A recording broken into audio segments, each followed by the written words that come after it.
Kasama sa ilang class photo mula sa umano'y pinasukang paaralan ni Bamban Mayor Alice Guo ang isang batang kahawig ng alkalde. Ang sabi ng ibang nasa class photo, yun umano ang batang si Hua Ping. Ang pangalan ng Chinese national na ayon sa NBI ay ang mayor. Nakatutok si Darlene Kai. Hindi sa farm kuha ang mga litratong ito at hindi rin si Teacher Rubilin ang mga guro. Pero makikita ang isang batang ayon sa mga kaklase ay tinatawag nilang Waping at may apelyidong Guo. Ito siya noong grade 1, grade 2 at grade 3. Ang mga class picture para sa mga taong 2000 hanggang 2003 sa Grace Christian High School sa Quezon City na ngayon Grace Christian College, tugma sa mga taon at paaralang ibinunyag ni Senator Sherwin Gatchalian sa nakaraang Senate hearing nang ilabas ang school records at alien certificate of registration na ginamit ni Guo sa pag-enroll. Nagpasa rin daw ang Guo na nag-aral sa Grace Christian ng birth certificate galing China.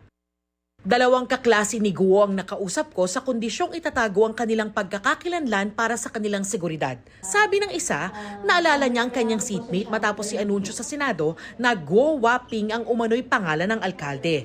Naalala ko lang bigla, may Waping po ako na classmate ng grade 2. Pag uwi ko sa bahay, sinearch ko yung class picture namin. Tapos, yun nga, parang may ang galing kasi may resemblance nga siya. Ang seatmate na si Waping, mukha raw mas matanda ng ilang taon sa kanila, nakaraniwang 8 taong gulang lang noon. Parang ilang years, 3 years, 4 years older siya. Isa rin siya sa pinakamatangkad na girls. Bukod sa tangkad niya, mas mature siya kumpara sa class namin. Hirap din daw makipag-usap si Waping sa Filipino o English pero bihasa sa Chinese. Yung Chinese accent niya before talagang mas makapal kumpara ngayon ma'am na kaya na niya mag-Tagalog. Pero nung naalala ko, pero barok talaga, putol-putol. At nang tanungin ko tungkol sa pangalan ng naging teacher umano ng alkalde, Mga naging teachers namin ng element, parang wala namang rupil.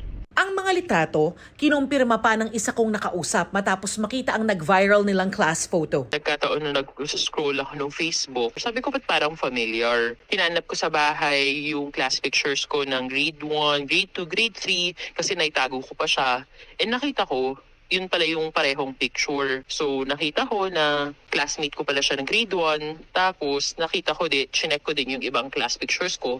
And pati grade 2 pala classmate ko din siya. Sinubukan naming pumunta sa Grace Christian College pero hindi kami pinapasok sa gate ng village. Hindi pa rin sila sumasagot sa aming email at message. Para sa GMA Integrated News, Darlene Kai, nakatutok, 24 oras.